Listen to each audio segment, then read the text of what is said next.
도서관 할배 춘삼이. 어느 조용한 숲속에 예쁜 도서관이 하나 있었어요. 숲속 도서관에는 춘삼 할배가 일하고 있었어요.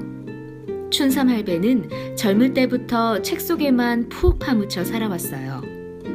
일은 참 잘하지만 성격이 좀 깐깐한 게 흠이라면 흠이죠. 어느 날 웬 젊은 곰이 도서관으로 책을 빌리러 왔어요. 춘삼 할배는 안경 너머로 곰을 슬쩍 보고는 이렇게 말했어요. 책을 빌리려면 도서대출 카드가 있어야 한다. 물론 곰이 그런 카드를 갖고 있을 턱이 없죠. 하지만 춘삼 할배는 카드가 꼭 있어야 한다며 곰을 그냥 돌려보냈어요. 그런데 다음날 아침, 이번엔 청설모가 책을 빌리러 온 거예요. 춘삼 할배는 이번에도 도서대출 카드가 있어야 한다며 청설모를 돌려보냈죠. 청설모는 순 고집불통 영감탱이라고 투덜거리며 돌아갔어요. 다음 날엔 고슴도치가 찾아왔어요. 또 그 다음 날엔 두더지, 너구리, 여우, 산토끼, 숲속 동물들이 자꾸자꾸 찾아오는 거예요. 춘삼 할배는 아주 귀찮아 죽을 지경이었죠. 가만히 있자. 무슨 뾰족한 수가 없을까? 춘삼 할배는 이국리 저국리 끝에 꽤 기발한 생각을 했어요. 일주일에 3번씩 동물들에게 책을 읽어주기로 한 거예요. 책을 읽어주기로 한 첫날, 춘삼 할배는 피노키오라는 그림책을 들고 숲으로 갔어요.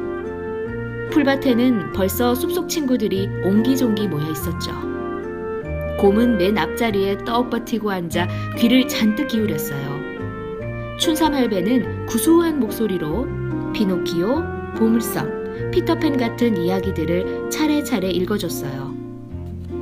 하루하루 지날수록 이야기를 들으려는 숲속 친구들이 점점 늘어났어요. 곰은 책 읽기가 다 끝난 뒤에도 한 번만 더 읽어달라며 조르곤 했어요. 또 춘삼 할배가 불편할까봐 푹신푹신한 방석도 준비하고 맛있는 산딸기며 시원한 물까지 갖다 놓았죠. 비가 오면 할아버지를 위해 우산을 받쳐주기도 했어요. 어느 날 춘삼 할배는 친구들에게 아르고호의 대모험이라는 책을 읽어주었어요. 온갖 영웅들이 배를 타고 신나게 모험하는 이야기였죠. 사실 이 이야기는 춘삼 할배가 젊을 때 쓴 동화였어요. 숲속 친구들은 박수를 치며 좋아했죠. 곰은 춘삼 할배 다리를 붙잡고 딱 하루만 책을 빌려달라며 졸라댔어요. 춘삼 할배는 처음엔 안 된다고 하다가 곰이 하도 애타게 부탁하는 바람에 마지못해 책을 빌려주었죠. 대신 내일 꼭 돌려주어야 한다는 말도 잊지 않았어요. 그런데 이를 어쩌죠? 다음날 책을 꼭 돌려준다던 녀석이 글쎄 며칠이 지나도록 감감무소식이에요. 춘삼 할배가 숲을 샅샅이 뒤졌지만 그 어디에도 곰은 없었어요. 고얀 녀석, 책을 갖고 도망쳤구나. 춘삼 할배는 화가 단단히 나서 이제 다시는 숲속 친구들에게 책을 읽어주지 않겠다고 소리쳤어요. 숲속 친구들이 울며 불며 빌어도 소용없었죠. 첫눈이 내리던 날, 청설모가 춘삼 할배를 찾아왔어요. 드디어 곰이 사는 곳을 알아냈다는 거예요. 그동안 청설모 혼자서 숲을 온통 뒤지고 다닌 모양이에요. 춘삼 할배는 당장 청설모를 앞세워 숲으로 들어갔죠. 곰이 사는 곳은 숲속 바위 틈에 있는 작은 움막이었어요. 춘삼 할배는 움막으로 살며시 들어갔어요. 어둑어둑한 방 안에는 곰 부부가 겨울잠을 자고 있었죠. 그때 청설모가 곰 아내의 배를 가리키며 말했어요. 아기한테 책을 읽어주다가 잠든 모양이에요. 가만 보니 곰 아내의 볼록한 배 위에 책이 놓여있지 뭐예요. 춘삼 할배는 살금살금 다가가 책을 집어들고 나왔어요.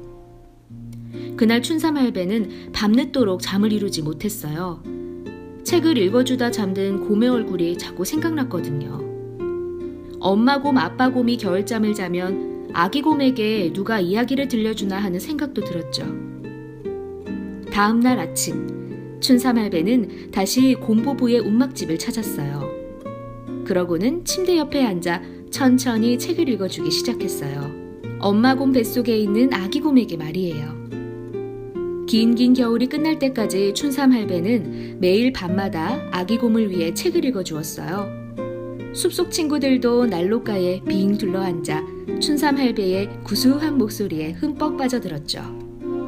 창밖에는 눈보라가 몰아쳤지만 숲속 동물들은 하나도 춥지 않았어요.